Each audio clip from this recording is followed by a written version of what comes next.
Custo de vida, emprego e desemprego, cesta básica, tarifas públicas, salário mínimo. Agora, na Brasil Atual, a análise do DIEESE. Clemente Ganslúcio, diretor técnico do DIEESE. Oi, Clemente, bom dia. Bom dia, Marilu, bom dia, ouvintes. Clemente, vamos falar do programa Emprego Verde e Amarelo do governo Bolsonaro. Você já analisou? O que tem esse programa aí, hein, Clemente? Bom, Marilu, esse é um programa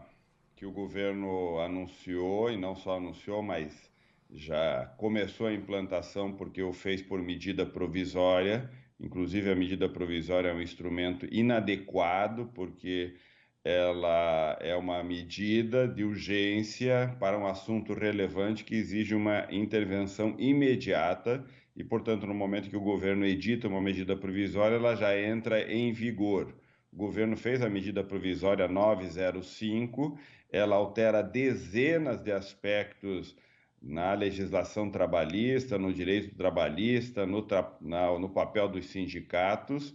e institui a carteira verde e amarela, que estabelece um conjunto de novas regras para quem chega ao mercado de trabalho pela primeira vez, jovens entre 18 e 29 anos, e, portanto, para esses que chegam para o primeiro emprego nessa faixa etária de 18 a 29 anos, o governo instituiu a carteira verde e amarela, objetivando criar postos de trabalho para esses trabalhadores, alterando um conjunto de regras, e essas regras alteradas, algumas delas, inclusive, ferindo princípios constitucionais que são proibidos de serem alterados por meio de medida provisória. Então, já a iniciativa do governo tem uma série de questionamentos. Só para ter uma ideia, são quase 2.000 emendas parlamentares que foram apresentadas para alterar essa medida provisória, que passa a ser tratada no Congresso Nacional e que, no caso da carteira verde e amarela, institui uma regra para a contratação de jovens de 18 a 29 anos para o primeiro emprego. Nesse caso, o jovem que vier para o primeiro emprego terá como contratação, no limite de um salário mínimo e meio, quase R$ 1.490, R$ 1.500, portanto, nesse limite de teto de salário, terá uma contratação no máximo por 2 anos, e nessa contratação a empresa não será onerada, portanto, terá uma desoneração da contribuição para a Previdência Social, a empresa não pagará a Previdência Social referente a essa contratação, e o trabalhador terá direitos menores, direitos, por exemplo, a não ter o recolhimento do fundo de garantia sobre o seu salário, que hoje para um trabalhador contratado é de 8%, esse trabalhador terá um fundo de garantia de 2%. Ao invés de ter uma multa no momento da rescisão correspondente a 50% do valor depositado no fundo de garantia, esse trabalhador terá 20%, portanto 20% menos da metade daquele valor recolhido, que em vez de 8% é 2%, portanto uma redução muito acentuada, menos de um oitavo daquilo que um trabalhador normalmente recebe no momento que está contratado e que a empresa tem que fazer o depósito. Ao mesmo tempo, há um conjunto de outras mudanças que estão previstas para essa contratação, e o governo anunciou inicialmente que esse tipo de programa geraria a expectativa de 1,8 milhões de empregos com esse tipo de iniciativa, portanto, gerando uma série de postos de trabalho de primeiro emprego para os jovens. Na verdade, as próprias estimativas do governo em relatórios que foram divulgados mostram que a expectativa efetiva de novas contratações feitas com esse tipo de regime de contratação é em torno de 270 mil, portanto, bem menos 15% daquilo que o governo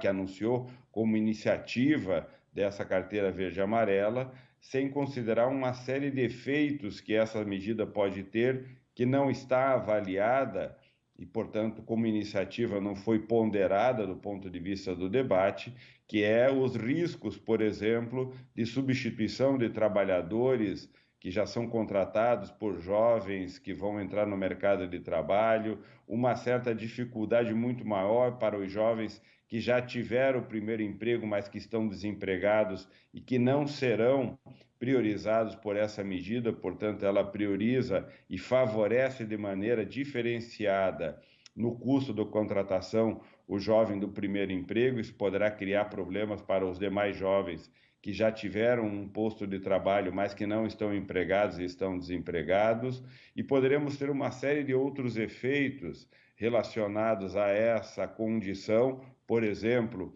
a perda tributária que o governo tem no momento de abrir mão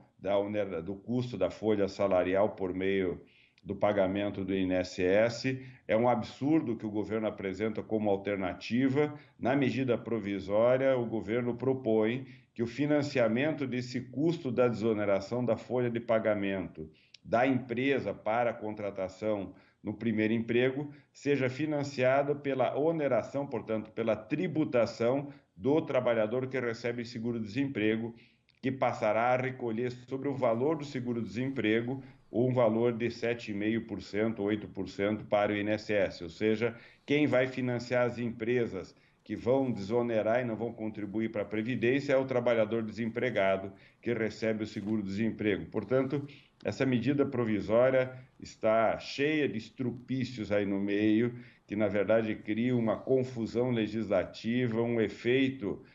muito perverso sobre a dinâmica da proteção laboral, efeitos duvidosos sobre a geração de emprego, ao invés do governo atuar de forma incisiva, clara, propositiva, do ponto de vista da dinâmica econômica, para gerar emprego para todos. Não são só os jovens que vivem o problema do desemprego, mas são mais de 13 milhões de trabalhadores e trabalhadoras que não estão empregadas hoje, mais de 28 milhões de pessoas na situação de uma ocupação frágil, precária,